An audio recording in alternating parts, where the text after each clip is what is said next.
Krepšinis pas mus yra 99% sporto, tegul neįsižeidžia kiti sportai. Supykdėm Žalgirio fanus dėl to, kad pernelyg rytą gyrėm. Kaip su ta savo auditorija bendrauti ir šnekėtis, kas pasiteisinę, kas ne. Šitoje industrijoje mes išgyvenom šiaip 2 didžiulius pokyčius. Sveiki, šiame InBank kalba podcaste Jonas Miklovas, ilgametis portalo Basket News vadovas. Labadiena, Jonai. Sveiki. Pabendrausim ne tik ir ne tiek apie krepšinį, kiek apie Basket News ir jūs patį. Ar galima pasakyti, kad jūs, Jonai, iš esmės savo hobį pavertėte sėkmingų verslu? Kad hobį paverčiau darbu taip, ar tai yra sėkmingas verslas, turbūt taip, bet aš vis laik tikiuosi, kad jis gali būti dar sėkmingesnis. Bet iš tikrųjų taip, hobis yra darbas. Dėl to mes ir patys gaunam kažkokius klausimus iš šono, kokie yra jūsų hobiai, ką jūs veikiat dar. Ir dažnas mūsų atsako, kad neturim tokio hobio. Nei ten kažkas pernelyg žvejoja, nei medžioja, nei dar kažką. Ir kaip pagalvoji, labiau turbūt tai labiausiai ir susiję tuom, kad savo esminį hobį pavertei darbu ir nebeturi hobių.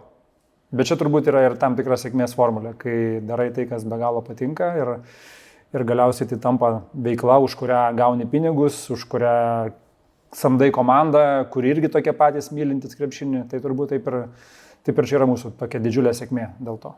Šiame atsakyme bent jau kelis kartus nuskambėjo žodis sėkmė. Bet ta sėkmė, ko gero, čia neatėjo taip iškart. Kiek jau 20 metų, ko gero daugiau šiek tiek Basket News egzistuoja ir turbūt jūs pats siekdamas tos sėkmės, nesat iš tų žmonių, kur sėkmė nenusišypso greitai, tai tada žmogus viską meta ir imasi kažko kito. Tai sėkmei pasiekti reikėjo ilgų metų darbo. Taip, Basket News šiemet minėjo 21 metų gimtadienį, šventė pernai 20 gimtadienį, 21 buvo tik paminėtas, bet taip, iš tikrųjų, kaip ir kiek tenka kažkam kalbėti, ar jaunimui, ar studentams pakviečia tiek žurnalistikos, tiek sporto vadybos, būsimiem treneriam, skirtingų universitetai, ir dažnai tas klausimas toksai būna, kokia yra ta sėkmės paslaptis, tai aš dažnai tą ir atsakau, kad čia nepasakysiu absoliučiai nieko, ko nebūtų pasakę per 100 metų kiti žmonės. Tiesiog daug ir sunkaus darbo, daugiau valandų negu kiti, daugiau pastangų negu kiti ir galiausiai tai ateina. Ir rezultatas geresnis nei kitų. Jeigu viską teisingai darai. Jeigu šiandien atsuktumėt pats laiką į 2005 metus, atsidarytumėt Basket News portalą ir pasižiūrėtumėt, kas ten buvo, palygintumėt su dabartiniu turiniu, kurį jūs kuriat.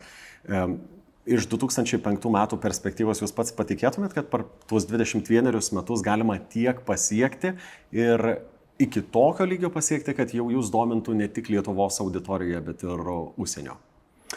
Niekaip. Čia yra dalykas, kad per tuos, atrodo, 20 metų šiaip nėra daug. 20 metų įmant bet kokį laikotarpį, tai yra labai trumpas šiaip laikas. Bet šitoje industrijoje mes išgyvenom šiaip 2 didžiulius pokyčius. Vienas pokytis tai buvo social medijos atsiradimas. 2005, kai startavom, tuo metu Facebookas tik žengė pirmus žingsnius, bet irgi žengė tik tai labai uždarose universitetų bendruomenėse.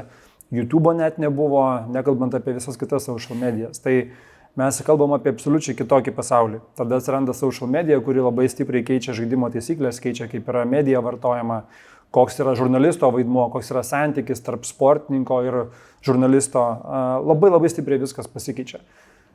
Tada mes turim, aišku, COVID-ą, kuris vėl labai stipriai keičia dalykus. Mūsų atveju COVID-as tai iš vis tapo tokių tramplinų į sėkmę.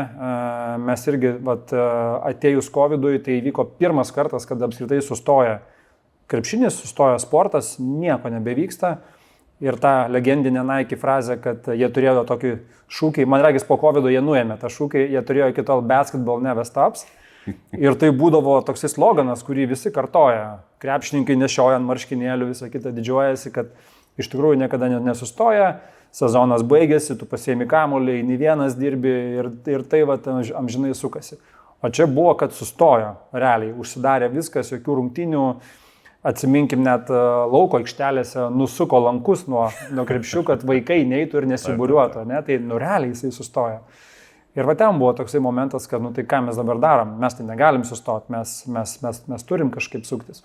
Tai va, ir ten buvo didžiulis toksai tramplinas, kuris paskui padėjo mums ir su bendruomenė, ir su mokamu turiniu, ir visa kita. Tai, sakau, tokie du didžiuliai pokyčiai. Social medijos atsiradimas ir viskas, kas su tuo atėjo, ir paskui mokamo turinio atsiradimas ir žmonių supratimas, kad nėra nemokamų pietų. Už tai, ką gauni, jeigu nori ypatingai gauti kokybišką turinį, turi už tai susimokėti. Aš kažkur skaičiau, Jonai, kad būtent per COVID įvyko tas esminis lūžis, kai ne tik rungtynės baigėsi ir reklamdavių pasikreipimai dėl partnerysčių ir taip toliau. Dar atsitiko taip, kad ne tik žaidimo nėra, bet nėra ir iš ko dirbti. Ir jūs kreipėtės į savo bendruomenę ir tada paaiškėjo, kad ta bendruomenė tokia stipri ir jie solidariai pasižiūrėjo jūsų reikalą ir ką jie padarė? Iš tikrųjų taip ir buvo. Ten, kai tik atėjo COVID-as, labai greitai visi nukirto savo marketinginius biudžetus, viskas, nieko nebereikia. Lažybų reklama, vėl reikia pasakyti, šitam sektoriui jinai yra svarbi. Tuo metu, aišku, valdžia ir apribojo apskritai lažybų veiklą, uždraudė reklamą bet kokią, tai ir tas užsidarė, ir žodžiu. Ir iš tikrųjų tokiai sudarėm situacijai, kad turėjom žiūrėti, kaip dabar čia išlikti, kaip išsaugoti tuos žmonės, kuriuos turim. Aišku, tada tai buvo visai kita situacija. Mes turėjom ten pakankamai nedaug žmonių ir tiesiog stengiasi, bandai skaičiuoti, kiek čia tau užteks ir kaip tu dabar čia galėsi išlikti. Bet įsivertinus, kaip viskas vyksta ir kokioje esam situacijoje, mes tuo metu gana atvirai ir pasakėm savo tuometiniam patronam, kurie mus remdavo per Patreon platformą. Tokią žinutę ir pasakėm, kad, supraskit, mums tikrai dabar yra sunki situacija, nes pajamos ten krito kartais ir jeigu tik jūs turite galimybių, jeigu jūsų situacija šiuo metu jums tai leidžia, prašom paremkit ten mus tais 3-5 eurais per mėnesį.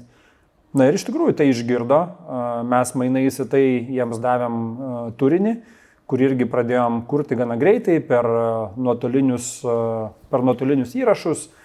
Gana greitai įsigijom tą Zoomo Pro accountą, kuris leidžia įrašinėti ilgesnius ir daugiau žmonių priimti pokalbius. Ir va taip pat prisitaikius, jūs mums šitą, mes jums atgal geriausia, ką sugebam.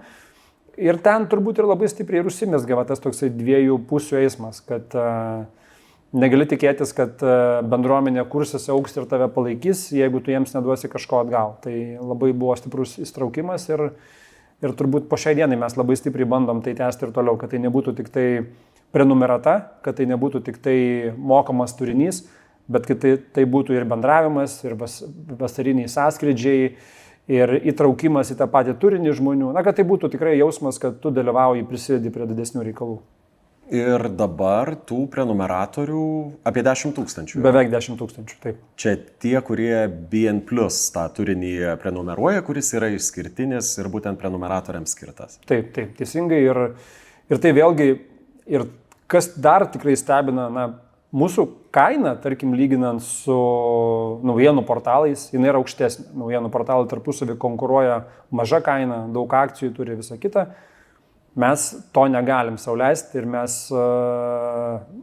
tą kainą turim, sakykime, aukštesnę. Ir dėl to stebina gerąją prasme, kad krepšinio naujienos, krepšinio bendruomenė, jinai yra linkusi susimokėti už šitą papildomą turinį. Nes, kaip sakau, tai nėra vien turinys. Tai yra, mes nuo pat pradžių bandėm ir kurti tą bendruomenę ir su kanalais skirtingais, kur mes su jais bendraujam ir tas bendravimas betarpinis dažnai.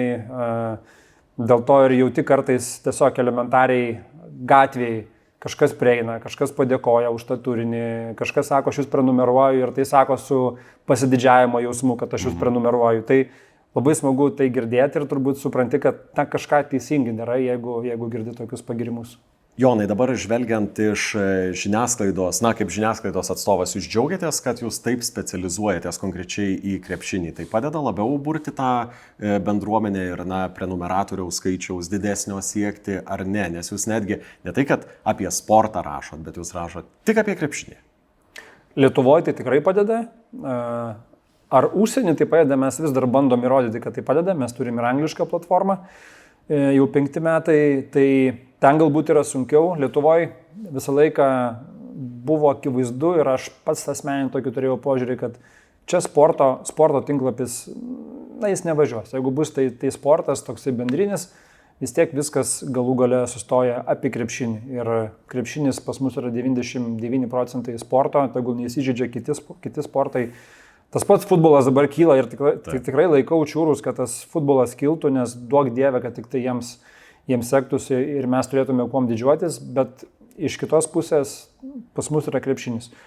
Ar tai gali pasikeisti ir pasauliniu mastu galbūt, nes dabar matom, kad tokie nišiniai, specifiniai tinklapiai turintys savo labai aišku veikimo lauką, jie yra vis labiau vertinami. Jie yra vertinami ne tik tai skaitytojų, bet ir paieškos sistemos vertina tokius dalykus. Tai nežinau, matysim, ar tai tarptautiniu mastu veikia, bet kad Lietuvos mastu tas kelias pasirinktas buvo, dabar turbūt galim sakyti teisingas, tai tikrai taip. Čia apie tą specializaciją man kyla mintis apie tas pačias verslo žinias, kurios turi labai aiškę nišą. Jūs turit labai aiškę nišą ir ko gero daugiau niekas neturi labai aiškios nišos iš tų, kurie turi nemažai prenumeratorių, ko gero. Jo, ir verslo žinios šiaip irgi labai geras ir teisingas pavyzdys, nes jie irgi turi labai aiškiai kryptį. Jie turi ir išskirtinumą, sakyčiau, taip, kaip jie atrodo. Jeigu ten tas ir popierius savo spalvą turi, ir tą spalvą jie į tinklapį perkelia ar ne, tu jauti, kad jie turi tą savo specifiką, kurią jie nešasi. Tai tu jauti tikrai, kad čia yra kažkas išskirtinio. Mes irgi kai kuriais atvejais, kai kurie sprendimai yra išlaikyti tą savo oranžinę spalvą. Jeigu, tarkim, visas interneto dizainas eina link panašumų, link visiško, tarkim, vienodumo, antraštės turi būti juodos, nes visi daro juodas, ar ne, ir ten paveiksliukai turi būti tik tokie ir ne kitokie. Bandymas išlaikyti savotiškumą, kad padarius kažkam screenshotą ir nusiuntus draugui, kad jisai iš screenshoto, nematydamas logotipo, suprastų, kad čia yra Basket News, nes čia yra galbūt kažkokia tai detalė, kuri išskiria iš kitų tinklapių. Tai bandai tą identitetą tokį turėti suformuotą, kad jisai tave išskirtų iš kitų. Jonai, minėjot tą pirmąjį lūžį, kuris atsitiko nuo tų 2005 metų per 21 metus, tai yra socialinių tinklų atsiradimas ir jūs dabargi esate jau išbandę ir Discordą, ir WhatsAppą, ir pačias įvairiausias platformas, kaip su ta savo auditorija bendrauti ir šnekėtis, kas pasiteisinę, kas ne. Turėjom WhatsAppą savo tarptautiniai auditorijai, ten savo prenumeratoriams, bendravimas, jisai ten vyko. Tas nepasiteisino, sakykim taip, nes ten nemažai ir kontrolės dalykų, ir priežiūros reikalaujantis, ir tai nėra tokia sistema, kurią gali labai stipriai surišti su savo būtent prenumeratorių duomenimis, kad tikrai yra tenės prenumeratoriai. Jam gali pasibaigti prenumerata, bet jie dar vis tame kanale yra. Tai WhatsAppą pasibandėm, jis netiko. Turim dabar Discordą, kuris kaip tik yra uždaras ir ten gali sukontroliuoti, ar tai yra tavo prenumeratoriai ar ne. Be abejo, tie tipiniai kanalai, naujienlaiškiai, uždara Facebooko grupė, kažkas per Instagramą galbūt daugiau seka ir dabar dalis žmonių tikrai naujieną sužino iš Instagramo. Net toks sakinys visai nepreseniausiai nuskambėjo, kuris irgi man pačiam taip truputėlį pakeitė matymą. Turėjom krepšininką, kuris svečiavosi pas mus podcast'e. Jisai žaidžia Tel Avivo Hapoel komandai, čia buvo atvažiavęs į Kauną, su Žalgiriu žaidė ir turėjo laiko, atėjo pas mus į Kauno studiją filmuotis podcast'e ir ten išėjo pranešimas apie kito krepšininko perėjimą į kitą komandą. Ir jie taip kalbasi su mūsų kolegom, tas krepšininkas, ir jisai sako, ar tai jau oficialu, ar apie tai rašo Instagrame?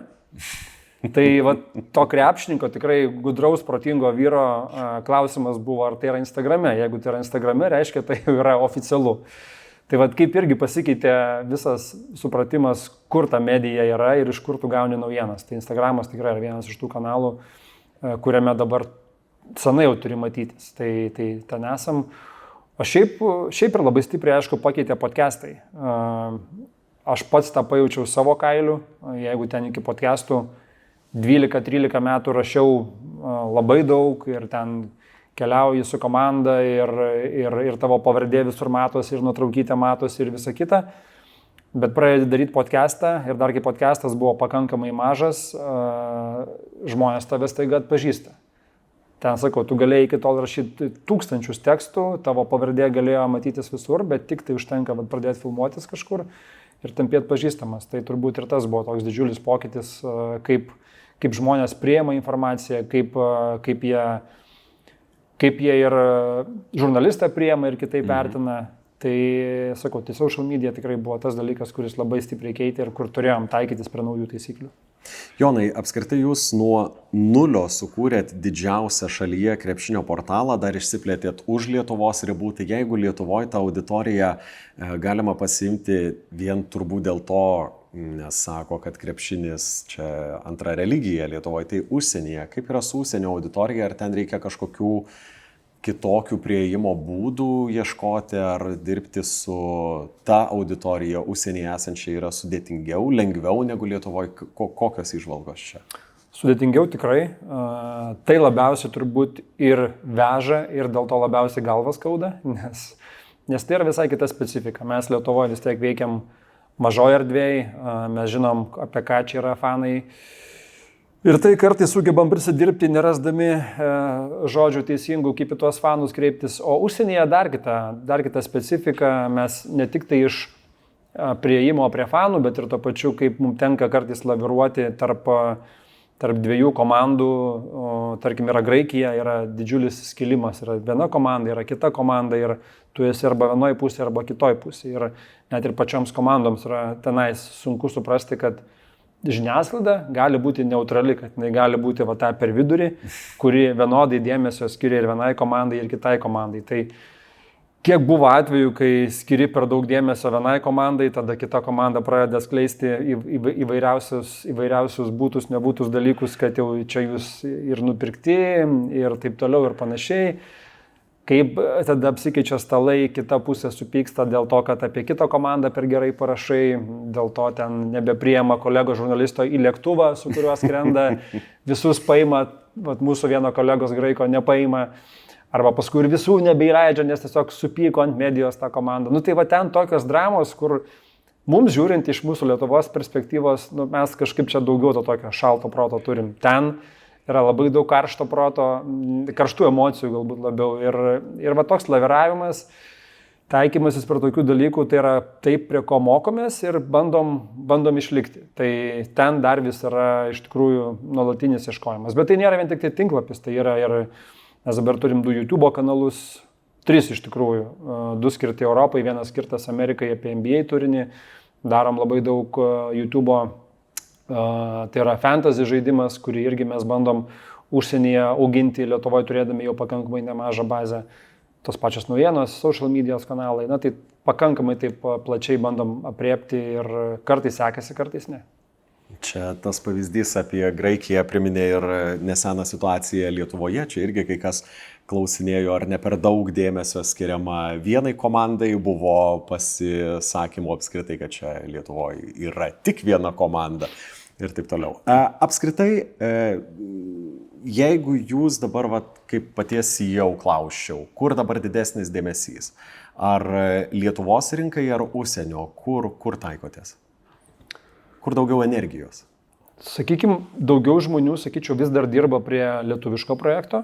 Tai turbūt galima sakyti, kad daugiau energijos vis dar prie lietuviško, bet labai daug norim nuveikti ir užsienyje. Dabar bandom įkelinėti koją į Graikijos rinką, ten daryti graikišką turinį, į Serbijos rinką, nes tai yra vėl dvi rinkos, kuriuose krepšinių yra kvėpuojama. Ir tai dabar dar šiandien kalbėjom su kolegom, kurie dabar nuvyko į Atėnus, į finalo ketvirtą. Sako, tik įsikūrėm, išėjom ant pirmo kampo, jau graikai atpažįsta, sveikinasi, fotografuojasi, mūsų Donatas yra žvaigždė tiek Graikijoje, tiek Serbijoje. Ten žmonės dar labiau linkia tą kontaktą, tai realiai aš pats mačiau, kaip Belgrade būnant, eina prie jo fotografuotis, tiesiog serbai pamatė Donatą. Čia Lietuvoje jis ramiau vaikšto negu Belgrade. Tai tokie dalykai yra, ten yra labai karštos krepšinio bendruomenės ir ten bandysim dar daugiau kažką nuveikti. Tai nežinau, šiaip turbūt vis dar daugiau energijos Lietuvoje, nes tiesiog elementariai mes daugiau žmonių turim, bet su labai didžiuliu fokusu ir į užsienį. Kaip sekasi komandą burti, nes čia žengiant į tarptautinė rinka bet kokios įmonės ar bet kokios veiklos mastu. Reikia žmonių, kurie išmano užsienio rinką, vienas dalykas, užsienio komandas. Ok, ten specialistų jūs be jokios abejonės turit, bet reikia žmonių kalbančių angliškai ir taip toliau. Kaip sekasi suburti tuos žmonės, kurie pateiktų tą turinį, kuris reikalingas jūsų auditorijai? Šiaip iššūkis yra, ypatingai kai, tikrai nesam didžiulė korporacija galinti sau leisti ten pasisamdytose šalyse HR specialistus, kurie surinks tavo komandą, turi vis tiek daryti daugiau iš vidaus, iš to, ką čia sugebė atsirinkti. Tai, bet vėl, kartais tai yra pakankamai mažos bendruomenės. Tarkim, toj pačioje Graikijoje sporto žurnalistų yra, kiek jų yra, ir ten turėdamas pažintis, turėdamas žmonės, kurie išmano tą rinką, per ten gali atsirankioti kažką ir bandyti pasišnekinti pas save. Bet šiaip yra iššūkis, nesakau, mes vis dar esam tikrai mažiukai, mes galbūt Lietuvoje galim čia trupučiuką aukščiau galvą iškelt, bet kai išeini už Lietuvos ribų, mes esam absoliučiai mažiukai su resursais, kokius turim, ir bandom su jais suktis ir kažką nuveikti gerą už Lietuvos ribų. Jonai, kai turinį kasdien stebi 10 000 žmonių ir čia Lietuvoje ir užsienyje, esat susimastęs, kad Basket News jau ne tik pasakoja apie krepšinį, bet ir formuoja tam tikras nuotaikas, nuomonės, kad jūs jau darot kažkokią realią įtaką protams? Šitas yra ir čia yra šiaip didžiulė atsakomybė. Mes patys, kai tai pajutom, pradėjom kur kas labiau galvoti apie tai, ypatingai podcastai, tarkim, kai rinktinė žaidžia, nes tada tas sujautrėjimas yra labai maksimalus. Tai ir ypatingai, kai dar išgirsti ten po kokio čempionato, kas nutinka kartais iš kokių trenerių, kad čia mumis netikėjo, abejojo, dvejojo, kritikavo, trūko palaikymo. Tada kitais metais gal net ir bandai pernelyg daug to palaikymo duoti, to optimizmo bandai per visur labai stipriai duoti. Tai va šitą tikrai turim ir tikrai bandom pagalvoti, kaip galima atrasti tą tokį balansą, kad vis dar išlikti savimi, nes nesinori kalbėti kažkokiam frazėm ar apsimetinėti ar nesakyti to, ką galvoji. Bet ir tuo pačiu atrasti tą tokį balansą, kad nebūt galbūt pernelyg negatyvių, kada to negatyvumo galbūt nereikia. Tai va tas toksai vaikščiojimas, jautimas savo žodžio dydžio, kad ir kaip tai kažkaip pasipūteliškai gali skambėti, bet iš tikrųjų tas yra ir labai stengiamės tą ieškoti. Kai kurie sako vis dar, kad mes nejaučiam savo svorio ir vis dar prisišnekam per daug ir nusišnekam. Tai turbūt ir tas yra, ir tai yra neišvengiama, kai labai daug kalbė, bet kad apie tai mes patys labai daug šnekamės, tai tikrai. Nes šiaip ar taip mes Lietuvoje, kas man labiausiai čia patinka, kad mes čia esam, kaip bebūtų, mažas kaimukas. Man labai nepatinka, niekada nepatiko čia skaidimai Vilnius, Kaunas, miestas, kaimas. Mes čia taip arti visi, mes čia mūsų tiek mažai, mes visi iš ten pat atėjom. Tai ir būkim tokie visi kartu ir visi bandykim kažką nuveikti. Tai va tas toksai skaidimas, jo bandai išvengti, bet ir to pačiu, dėl to, kad tai esam tokie maži, tokie arti, dėl to ir įsiaudrinam labiau, dėl to ir supykdysi artimą kažkokį greičiau. Ir va tas toksai yra, kad turi pagalvoti, ką sakai, nes tai nėra, kad tu pasakysi ir tai nueis tyliai ramiai. Tai klausimas labai geras šitas, nes čia toks sakau, kur nenoriu, kad tai atrodytų, kad skambėtų, kad čia kažkoks didžiulis mokslas, bet kad labai turim pradėti galvoti apie tai, ką šnekam, tai tikrai. Gerai, o kaip pavyksta išlaikyti tą nepriklausomumą arba nešališkumą vienai ar kitai komandai? Ir galbūt kai kuriais atvejais gal apskritai net nereikėtų to daryti, nes pavyzdžiui, užsienio tradicijoje, žiniasklaidos priemonės, kai kurios atvirai deklaruoja, mes esam, nežinau, ten Amerikos atveju, ten už demokratų partiją ir mes rašom taip, kad mūsų auditorija suprastų, ką mes palaikom. Šiuo atveju, kai tai yra sporto žurnalistika, čia yra įmanomas toks kelias, ar tai yra automatiškai dalies auditorijos nurašymas, nes jiems tiesiog nebus tai įdomu ir jie neskaitys? Aš visada turėjau irgi tą mąstymą, kad sporte Nereikia apsimetinėti, net jeigu tu esi šitoje pozicijoje, kad esi žurnalistas, nereikia tau apsimetinėti, kad tu čia nepalaikai kažkurios vienos komandos. Čia vienu metu būdavo ta mada, kai ir mūsų didieji komentatoriai ir visa kita turbūt bijodami užgauti ar žaisti ar sukelti nepasitenkinimą kažkurios fanų grupuotės, sakydavo, kad aš čia už nieką. Dažniausiai yra taip, kad palaikai tą vieną komandą. Ir su tuo nėra jokios problemos tol, kol tu savo darbe esi profesionalus.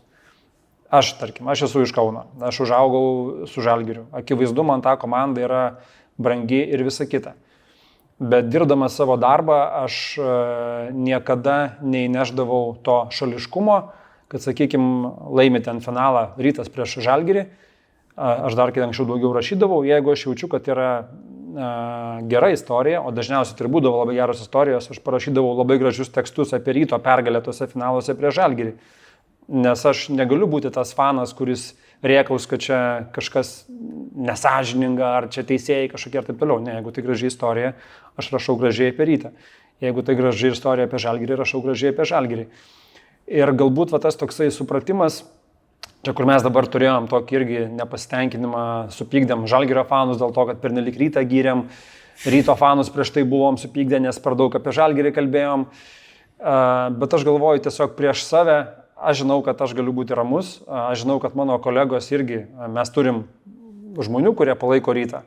Ypatingai Vilniaus ofise, jie čia kelia galvas labai aukštai. Mes per savo kažkokius tuos vasaros sąskrydžius skanduojam turbūt daugiau Ryto skanduočių negu Žalgirio savo tą mažam būrelį, bet tai yra tai, kur tu pasijuoki, tu pabūni smagiai, tu kažką palaikai, bet kad eina darbas, tu dirbi darbą sąžiningai. Tačiau turbūt esminis dalykas, ko reikalaujam, tai darbe atskirti šitos dalykus. Ten niekas neis į rungtynės užsidėjęs Žalgirio ar Ryto maikę. Bet jeigu kažkam yra smagu dėl to, kad Rytas laimi, tai yra labai žmogiška. Tai yra sportas ir sportas yra apie emociją. Tai jeigu tu dirbdamas šitą darbą, neturi jokios emocijos, tai man atrodo, čia yra didesnė problema, nei kad palaikyti kažkurią komandą. Buvo čia paminėta Kauno studija, Vilniaus ofisas, redakcijoje. Kiek yra žmonių? Kiek žmonių dirba, kiek žmonių bendradarbiauja? Kokiai komandai jūs pats, Jonai, vadovaujat? Kiek tų žmonių, kurie kuria turinį, kuris yra pats įvairiausias? Portalai, podcastai ir taip toliau. Pas mus turbūt, jeigu taip apie turinį, tai yra 4 komandos, tokios kaip ir atskiros, bet jos labai glaudžiai dirba kartu. Tai yra lietuviška redakcija, lietuviško turinio redakcija, tai yra angliško turinio redakcija, tai yra video komanda, kur ir operatoriai, montuotojai, ir video kūrėjai, ir social media komanda. Tai jos kaip ir tokios 4 atskiros, bet kaip ir sakau, jos labai glaudžiai bendradarbiauja, nes tas turinys yra susijęs vienas su kitu labai stipriai. Ir tuo pačiu yra administracija, kuri jau ten rūpinasi visais kitais dalykais, kurie aktualūs. Tai tų žmonių mes dabar turim, jeigu taip skaičiuojant, ir su Lietuva, ir su užsieniu, virš 50 dirbančių ir prie turinio, ir prie administracijos. Tai komanda, kuri tikrai per 5 metus, sakau, atsiminus, kai atėjo COVID, mūsų buvo gal kokie 7-8 žmonės. Tai čia dar 6 kartus maždaug augimas. Jo. Tai ir didžiausias augimas, aišku, buvo, kai startavom su savo anglišku projektu, bet dabar kuo toliau, tuo mes labiau auginam savo administracinę komandą, nes ilgą laiką mes buvom apie turinį, įstikinimas buvo, kad tu darai gerai turinį ir visa kita ateis savaime, bet kuo daugiau darai turinio, tuo daugiau reikia ir žmonių, kurie tą turinį ir parduotų, ir išviešintų, ir sugalvotų, ir prižiūrėtų, tai auga ir ta komanda, kuri yra galbūt nematoma, nėra prieš kameras. Gerai, ir jeigu dabar per pastaruosius 5 metus jūs ištiko augimas net ne procentais, o kartais, tai kas ateityje, 5 metų ateinančių perspektyvoje, sakykime? Tikiuosi, kad užsienis prasproks.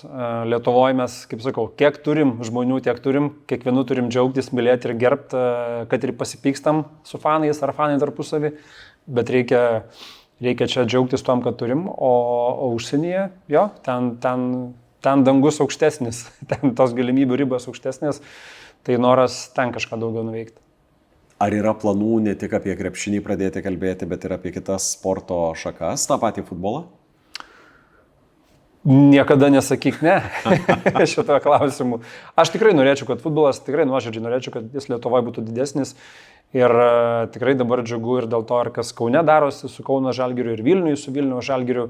Tai tik tai laikau, sakau, čiūrus, kad sektųsi ir augtų ir pagaliau ir tai rinktiniai pradėtų galbūt geriau sektis. Tai kitos sporto šakos irgi duok dievė, kad viskas būtų gerai. Aš galvoju šiaip, kuo tos šalis atsisuka labiau į sportą ir mes turim tokių pavyzdžių ir tikrai mažų šalių ir ta pati Norvegija, ne pati didžiausia šalis, Islandijos iš viso fantastinis pavyzdys, kaip jie pakeitė visą požiūrį į sportą, į vaikų užimtumą. Tokia maža šalis, Kauno dydžio realiai gyventojų skaičium, jie turi rinktinės futbolo čempionatuose, krepšinio čempionatuose, rankinio čempionatuose, komandinių šakų čempionatuose, kur reikia daugiau negu vieno žmogaus toj komandoje, kad ten viskas funkcionuotų. Tai, sakau, tas atsisukimas į sportą ir užsiėmimas labai konkrečiai ir teisingai su sportu, čia yra, kur turbūt mes ir valstybės lygmenių galėtume geriau dirbti tam, kad tos sporto šakos būtų matomesnės. Šiaip tai čia visai įdomus kampas, ta prasme, apie vaikų ugdymą, nes mes matom, kad ir mokyklų stadionai remontuojami, tos dangos naujos atsiranda, dar kažkas. To pakanka, kad jaunimas įsitrauktų labiau, nes tai galų gale ne tik ateities auditorija, bet ir ateities žaidėjai ir tie žmonės, kurie gyvens su tuo sportu. Kažką turėtumėm stiprinti, kažką turėtumėm aktyviau, kažkur dėmesį koncentruoti, kad mes turėtumėm geresnę situaciją su sportu Lietuvoje? Man labai patiko, sakau, tas Islandijos pavyzdys, kur jie prieš 20 kelis metus turėjo nemažą problemą su paauglių alkoholio vartojimu. Alkoholis, rūkalai ir jie tuo metu sprendė, kaip šitą reikalą pataisyti. Ir jie nesirinko ten galbūt kažkokio tai paprasčiausio kelio per kažkokius tai draudimus ar bausmes ar kontrolę. Jie pažiūrėjo, kokia yra priežastis, kodėl paaugliai tai daro iš esmės. Ir priežastis buvo ta, kad jiems trūksta užimtumo. Islandija, mes visi puikiai įsivaizduojam, yra dar tamsesnė už Lietuvą, arčiau poliarinio rato, tos žiemos dar niūresnės, visa kita, ir jie neturėjo ką veikti, ieško užsiėmimo ir užsiėma šitais dalykais. Ir valstybė tuo metu ir priėmė tokį sprendimą, ką daryti, užimtumą didinti. Įtraukimą, labiau finansuoti sporto mokyklas, labiau bazes statyti, kad tiem vaikams būtų kur ir žiemą sportuoti. Mes čia turim pakankamai atšiaurės sąlygas tam pačiam futbolui, ką mes galim su juo žiemą padaryti. Islandai dar turi atšiauresnės, bet jie padarė sprendimus. Sakau, futbolo rinktinė žaidžia čempionatuose tarptautinėse, tai reiškia šitą teisingai padarė. Ir per tuos 20 kelis metus jie ir labai stipriai numušė alkoholio, rūkimo klausimus tarp paauglių labai stipriai ir išaugino savo sportą. Taip, kad turbūt tikrai yra kur pasitemti ir ne dejuoti, koks jaunimas šiais laikais blogas, ar dejuoti, kad aikštelės tuščios, nes jos netuščios, jos tikrai užimtos. Ir kai kurie dalykai gal ir keičiasi, bet kai kurie ir lieka tokie patys. Taip, kad tik tai daugiau dėmesio, daugiau tokios bendros politikos, kaip tą sportą nuo mažens vaikams įpiršti. Kuo jie labiau užimti šitais dalykais, tuo jie mažiau turės kažkokių tai pagundų užsiimti dalykais, kurie nėra tokie geri. Jonai, pabaigai, čia kolegos turėjo tokį klausimą, negaliu neužduoti. Ar būna momentų, kai norisi tiesiog nebežinoti, kas vyksta krepšinyje bent vieną dieną? Būna, tikrai būna. Būna ir tai, kad kartais norisi mažiau žinoti apie tai, ką tu žinai ten galbūt apie kažkokį individualų žmogų, individualų žaidėją, komandą kažkokią. Tu jeigu to nežinotum, kažkaip tai būtų daugiau romantikos. Kai kažką žinai, tai viskas subuitėja, supaprastėja, galbūt sakau, ir dėl to tavyje to fano lieka mažiau, nes tu daugiau tos buities žinai, o tada kažkaip tu į tai žiūri per tą profesinę prizmę.